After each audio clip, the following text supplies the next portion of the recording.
미친 거지 소녀 데려다 횡재한 총각. 장터에 비 오는 밤.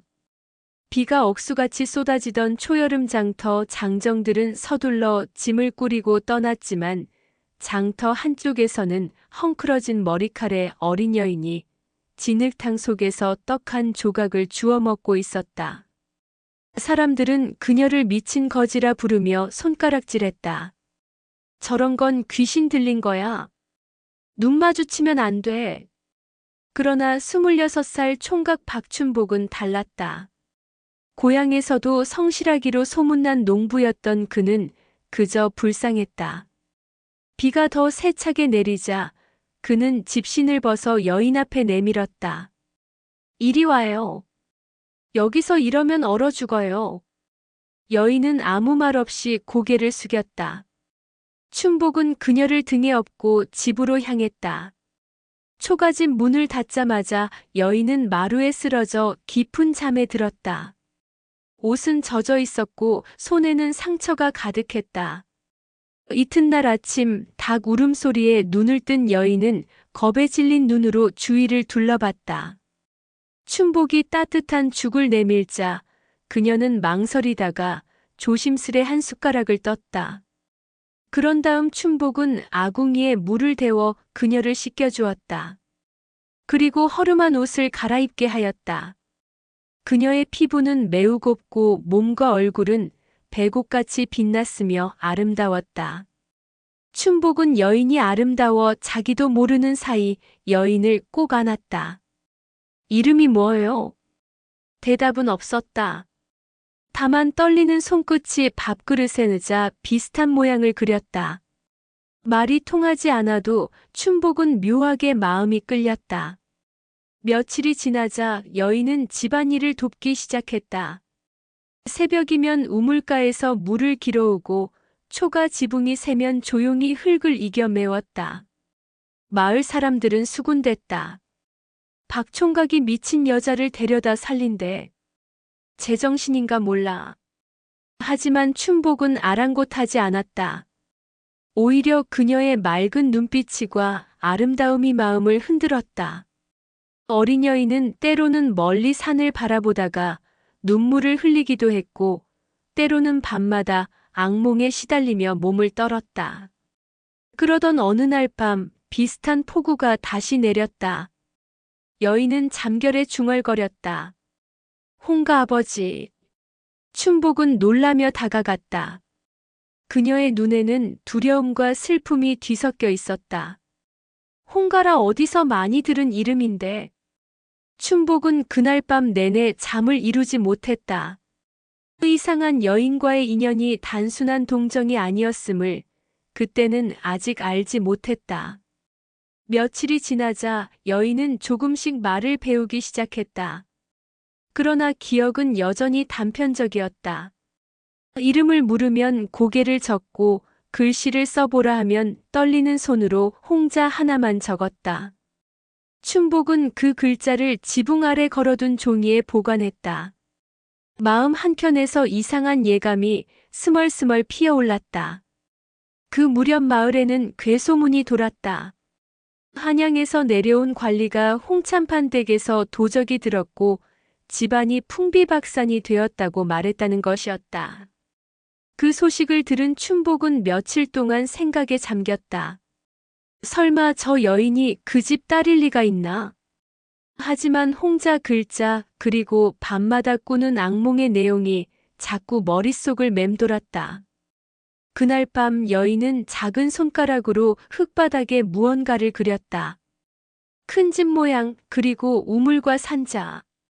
산 우물. 춘복이 중얼이자 여인은 고개를 끄덕였다. 그제야 춘복은 마음을 굳혔다. 이 여인을 숨겨야 했다. 만약 누군가 그녀의 신분을 알아챈다면 도적대가 다시 찾아올지도 몰랐다. 다음 날 장터에 나간 춘복은 일부러 소문을 냈다. 그 여인 진짜 미친 사람 맞아요. 밤마다 웃다가 울어요. 사람들은 혀를 찼다. 그날 이후 아무도 그의 초가집을 찾지 않았다. 밤마다 여인은 아버지라 중얼거리며 울었고 춘복은 그 옆에서 등불을 켜놓고 그녀의 머리칼을 빗겨주었다. 괜찮아요. 이제 여긴 아무도 몰라요. 그녀는 그제야 조용히 눈을 감았다. 며칠 뒤 비 내리던 새벽. 여인은 꿈결에 우물 속 금빛이란 말을 했다. 춘복은 놀라 잠에서 깼다. 금빛이라니. 그는 여인이 말한 산과 우물을 기억하며 메모를 했다. 산 아래 우물 금빛. 그의 손끝이 떨렸다. 그때는 몰랐다. 그 메모 한 장이 훗날 그의 인생을 송두리째 바꿔놓을 단서가 될 줄을. 이른 새벽 안개가 산골짜기를 덮었다. 박춘복은 여인이 흙바닥에 남긴 산 아래 우물이라는 말을 떠올리며 삽을 들었다. 허튼 짓일 수도 있지. 그래도 혹시 모르니. 그는 마을 뒷산을 따라 걸었다. 오래된 버드나무 아래 돌로 덮인 우물이 하나 있었다. 벌레 소리와 함께 묘한 냄새가 풍겼다. 우물은 이미 메말라 있었고 바닥에는 썩은 나무 상자 하나가 반쯤 묻혀 있었다. 춘복이 삽으로 흙을 파내자 상자 뚜껑이 삐걱거리며 열렸다. 그 안에는 낡은 비단보와 함께 금빛 덩어리들이 빼곡히 쌓여 있었다. 그는 숨을 삼켰다. 이게 대체 뭐람? 손으로 한 덩이를 들어보니 묵직했다. 그 순간 등골을 타고 한기가 흘렀다. 이건 분명 평범한 돈이 아니었다. 여인이 말하던 홍가의 흔적이 확실했다. 그날 밤 여인은 갑자기 악몽을 꾸며 비명을 질렀다. 도적들이 아버지를 금을. 그녀의 눈이 번쩍 떠지며 춘복의 손을 꽉 잡았다. 그 금은 아버지가 나라의 세금을 지키려다 숨기신 거예요. 도적이 쫓아와서 나는 도망쳤어요. 그제야 모든 조각이 맞춰졌다. 홍참판이 나라의 세곡을 관리하던 관직자였고 그 세금을 훔치려던 도적들이 들이닥친 것이다. 그녀는 도망치는 과정에서 정신이 흐려져 기억을 잃은 것이었다. 춘복은 깊은 한숨을 내쉬었다. 그럼 이건 나라의 돈이요. 내가 가지고 있으면 죄가 되오. 하지만 그녀는 고개를 저었다. 지금 관청에 내면 도적들이 다시 올 거예요. 그 사람들 아직 살아있어요. 그 말에 춘복은 잠시 침묵했다.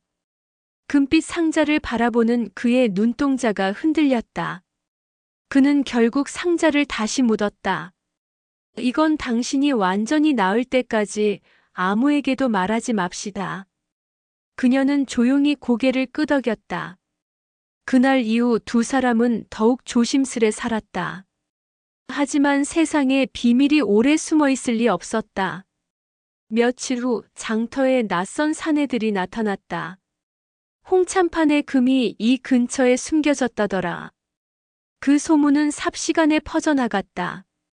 춘복은 그제야 깨달았다. 운명이 이미 움직이기 시작했다는 걸. 밤하늘은 검게 깔리고 마을에는 낯선 그림자들이 스며들었다.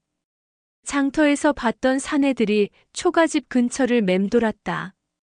그들의 눈빛은 매서웠고 손에는 칼자루가 들려 있었다. 그 금이 이 근처에 묻혔다더라. 박춘복이 뭔가 감췄다지. 창문 틈으로 그 소리를 들은 춘복은 식은땀을 흘렸다. 그는 즉시 여인에게 속삭였다. 홍연 씨, 당신은 마루 밑으로 숨어요. 절대 소리내면 안 돼요. 여인은 떨리는 손으로 그의 옷자락을 잡았다. 당신은요? 남자는 지켜야 할 게 있어. 이 집과 당신을. 문이 박살나며 도적들이 들이닥쳤다. 금이 어디 있나? 내놔라. 춘복은 대답 대신 장작개비를 집어들었다. 싸움은 거칠고 짧았다. 도적의 칼끝이 팔을 스쳤지만 그는 물러서지 않았다. 그 순간 마루 밑에 숨어있던 여인이 밖으로 뛰쳐나왔다. 손에는 횃불이 들려 있었다. 이 불길 속에서 죽더라도 금은 못 가져가요. 그녀는 들고 있던 횃불을 지붕에 던졌다. 초가가 순식간에 불길에 휩싸였다. 도적들은 비명을 지르며 달아났다. 불길 속에서 두 사람은 서로를 부둥켜 안았다. 괜찮소? 다친 데 없소? 당신 덕분이에요. 나 이제 도망치지 않을게요. 불이 꺼지고 난 뒤 남은 건 검게 탄 기둥뿐이었다. 그러나 두 사람의 눈빛에는 생명의 온기가 있었다. 다음 날 아침 춘복은 남은 금의 일부를 들고 관청으로 향했다. 그는 모든 일을 사실대로 고했다. 관리는 놀란 눈으로 말했다. 이건 홍찬판이 숨긴 나라의 세금이 분명하오. 그대의 정직함을 나라가 기억할 것이오.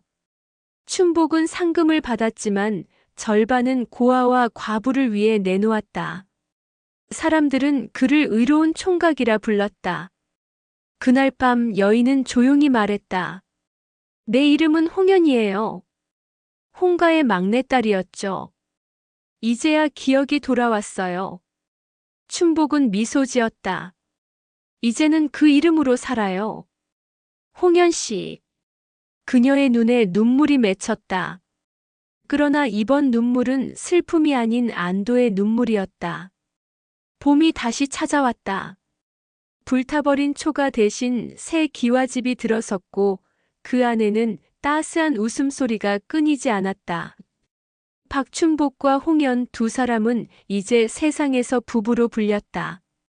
관청에서 내려온 상금의 절반으로 집을 다시 세우고 남은 절반으로는 마을에 다리를 놓았다. 홍연이 제안한 이름은 연복교. 우리 둘의 이름을 합친 거예요. 이 다리를 건너는 사람들도 복을 받게요. 춘복은 그 말을 듣고 활짝 웃었다. 그대는 참 이름도 곱게 짓는구려. 홍연은 더 이상 두려움에 떨던 여인이 아니었다. 매일 아침 새벽에 일어나 논밭일을 거들었고 동네 아이들에게 글을 가르쳤다. 사람들은 처음엔 양반집 여자가 농부의 아내가 된 것을 수군거렸지만 점점 그녀의 성실함과 따뜻한 마음에 감동했다. 홍연댁 덕분에 올해 농사가 잘 됐다오. 그 집은 참 사람 냄새가 나. 그렇게 두 사람은 마을의 존경을 받으며 살았다. 어느 날 한양에서 관리가 찾아와 금을 되찾아준 공을 다시 칭송하며 말했다. 두 분의 의로움은 조정에서도 들었습니다. 홍찬판의 따님이 이 고을에서 새 삶을 살고 계시다니 참으로 뜻깊은 일입니다. 춘복은 그저 웃으며 고개를 숙였다. 저희는 그저 서로 살려준 인연이 있을 뿐입니다. 관리도 고개를 끄덕였다. 나라가 그 인연을 본받아야지요. 밤이 되면 두 사람은 마루에 앉아 별을 보았다. 홍연이 조용히 말했다. 처음 당신이 나를 업었을 때 비가 참 많이 내렸죠. 춘복은 웃으며 대답했다. 그날이 없었으면 지금의 봄도 없었을 거요. 홍연이 그의 어깨에 기대었다. 불빛이 그녀의 눈에 반사되어 따뜻하게 흔들렸다. 세월이 흘러도 그들의 사랑은 변하지 않았다. 다리를 건너는 사람마다 복을 받는다는 소문이 퍼졌다. 그리하여 사람들은 두 사람의 이야기를 이렇게 전했다. 미친 거지라 불리던 여인을 데려다 살린 총각, 결국 그 여인과 부부가 되어 평생을 행복하게 살았다고. 그리고 오늘도 봄비가 내릴 때면 연복교 아래로 들려오는 한 쌍의 웃음소리가 있다 했다. 그건 분명 박춘복과 홍연이 서로를 부르던 목소리였다.